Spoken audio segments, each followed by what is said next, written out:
Kembali di Sapa Indonesia Malam, Serikat Mahasiswa Universitas Gadjah Mada Yogyakarta menyatakan kericuhan yang terjadi dalam forum diskusi Pancasila Pemersatu Bangsa di kampusnya adalah bentuk kekecewaan mahasiswa terhadap negara.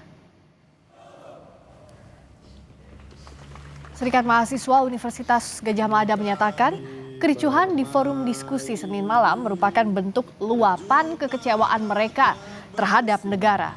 Mahasiswa kecewa karena negara mengabaikan tuntutan perbaikan ekonomi yang disuarakan para pengunjuk rasa di seluruh Indonesia.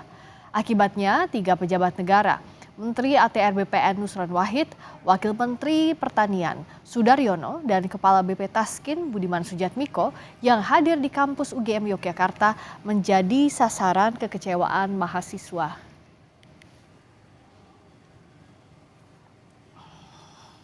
Bentuk ekspresi kekecewaan, kemarahan, dan ketidakpercayaan. Jadi ya siapapun yang datang, ya kami nggak akan ngomong nggak bilang di sini atau ini. Tapi intinya ya kami merasa punya hak untuk mengekspresikan kekecewaan tadi, kemarahan tadi, ketidakpercayaan tadi, karena selama bertahun-tahun kita sudah ditindas